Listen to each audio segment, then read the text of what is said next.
বর্তমানে জনপ্রিয় টাঙ্গাইল শহরের রেস্টুরেন্টগুলোর মধ্যে রুফটপে হয়েছে এমন একটা রেস্টুরেন্ট, অনেক ভাইরাল। সব কন্টেন্ট ক্রিয়েটার ভাইয়া আপুরা এখানে যে ভিডিও করছে, আর লোকেশনটা খুব সুন্দর। তো উইকেন্ডিতে আমরাও দেরি না করে চলে গেলাম ভূতের গলির রেস্টুরেন্টে রুফটপে।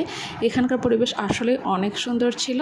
তো আমরা যখন গিয়েছিলাম হালকা হালকা রোদ ছিল, তো ছায়া বেশিক্ষণ ছিল। খাবার অর্ডার করেছিলাম, পিৎজা, স্যুপ আর লাস্টে কোল্ড ড্রিঙ্কস। খাবারগুলো মজাই ছিল, আর সব থেকে বেশি সুন্দর লাগছিল একদম রুফটপে দাঁড়িয়ে কিন্তু টাঙ্গাইলের অধিকাংশ বিল্ডিং, বড় বড় মল, হোটেল, রেস্টুরেন্ট এগুলো দেখছিলাম। আর গাছগাছালি দেখে কিন্তু খুবই ভালো লাগছিল, মৃদু বাতাস বইছিল, সব মিলিয়ে অসাধারণ একটা পরিবেশ ছিল। আমরা ভিডিও করলাম, রেস্টুরেন্টের পরিবেশটাও খুবই সুন্দর ছিল।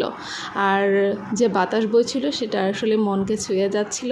টাঙ্গাইলের ভাইয়া আপুরা কাদের এখানে আসার এক্সপিরিয়েন্স আছে অবশ্যই জানাবেন। আর আমি বলবো যারা আসেনি চলে আসবেন, খুব সুন্দর জায়গাটা, আমার খুবই ভালো লেগেছে। আর একটু নিচে তাকাতে কিন্তু অনেক ভয়ও করছিল, যেহেতু অনেক দিন ধরে এরকম রেস্টুরেন্টে যাওয়া হয় না। অনেক উঁচু আর কি ভবনের দিকে তাকিয়ে নিচের দিকে তাকালে কিন্তু একটু ভয় লাগে। তো পরিবেশটা খুব সুন্দর ছিল। আজকে এই পর্যন্তই, আল্লাহ হাফেজ।